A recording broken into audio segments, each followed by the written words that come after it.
Part 101. Keluarga Seren dan Judah sudah berkumpul di rumah sakit.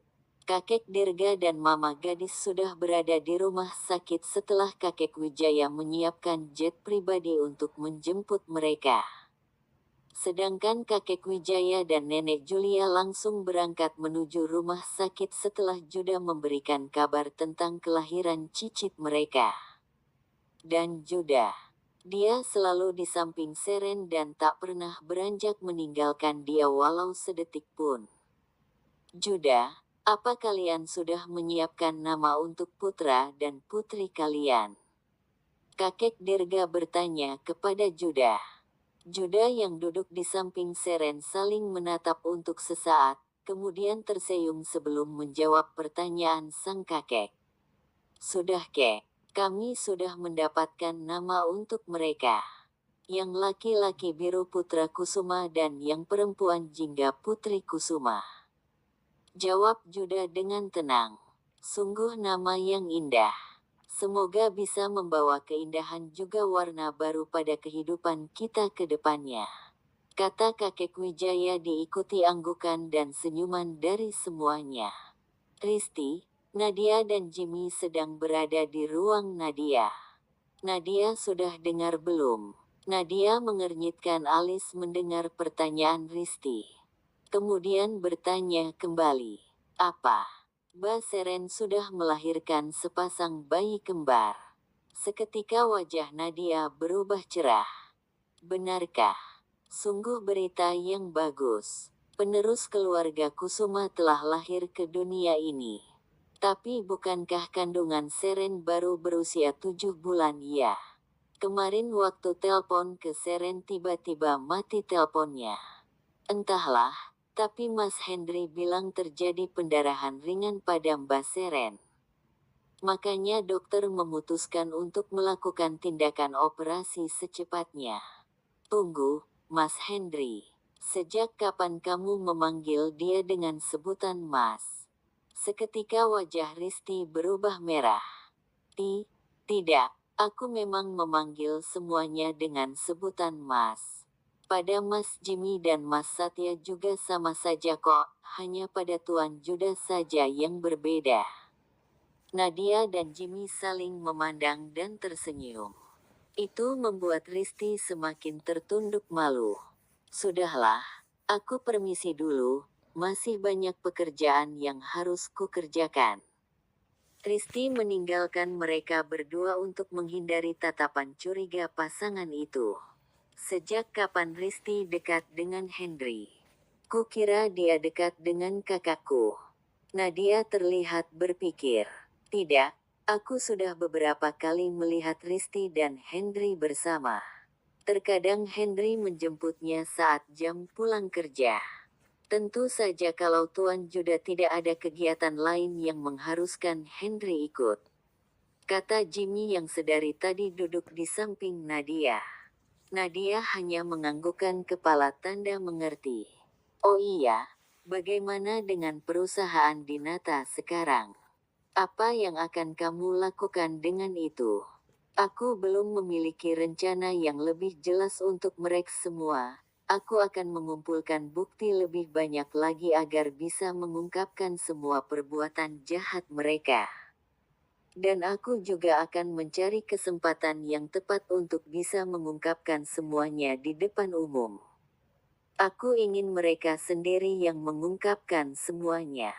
Tanpa bisa berdalih atau mengelak lagi dari apa yang telah mereka perbuat. Sekilas tatapan dingin terlihat dari mata Jimmy. Entah apa yang dia pikirkan, yang pasti dapat diketahui ada kekecewaan yang mendalam terhadap keluarga pamannya itu. Aku mengerti. Nanti aku akan pergi ke perusahaan itu untuk membahas perkembangan mengenai kerja sama kita dengan mereka. Mereka ingin membahas mengenai proyek baru yang akan kita laksanakan.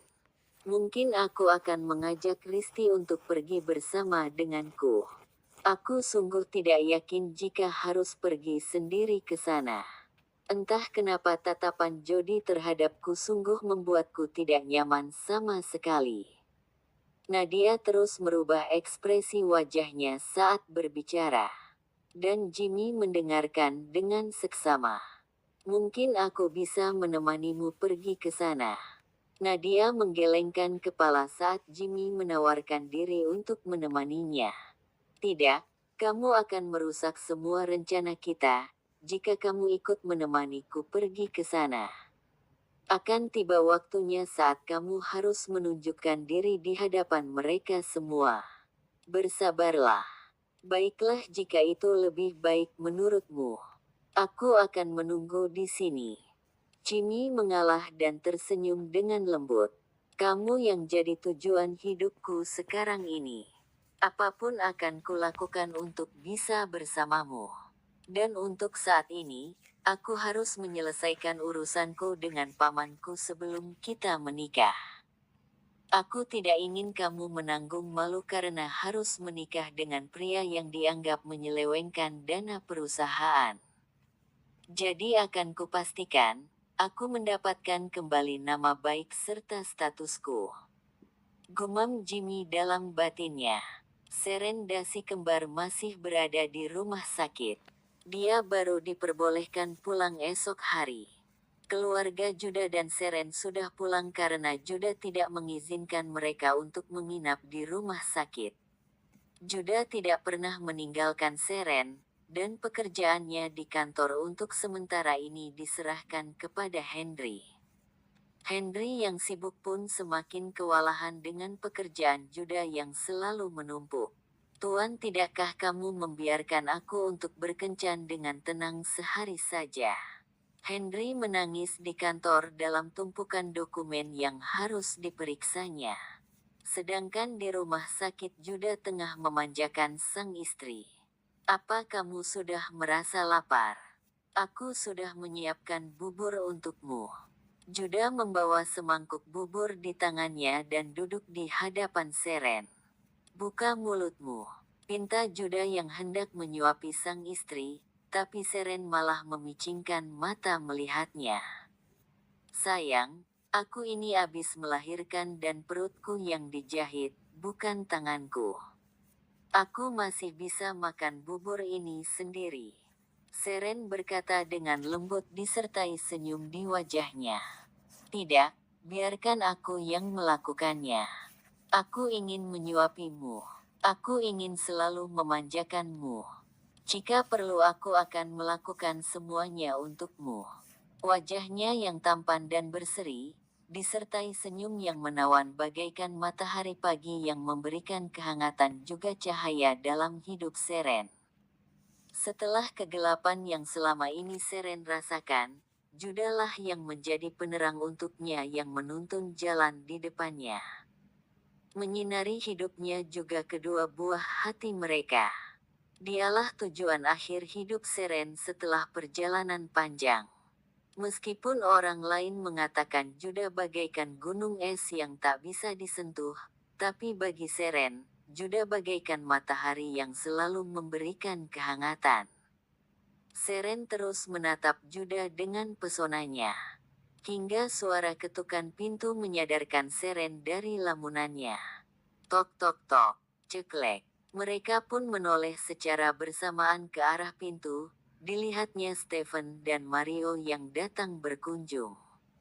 Hai bro, selamat karena kalian sudah memiliki buah hati sekarang. Kata Mario yang baru saja masuk diikuti Steve yang berjalan di belakangnya.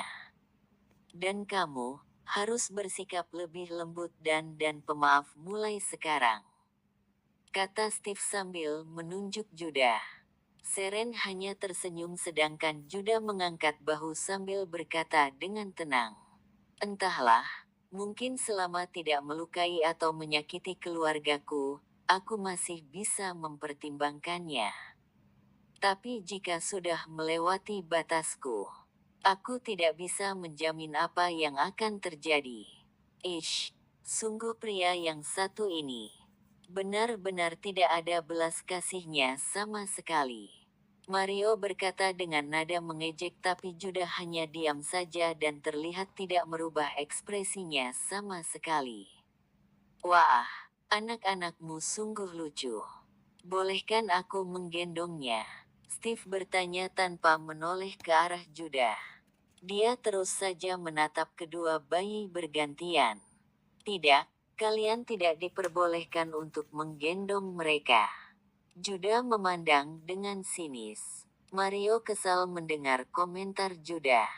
Ish, kau pelit sekali. Padahal kami hanya ingin menggendong mereka. Kami tidak akan membawa mereka lari darimu.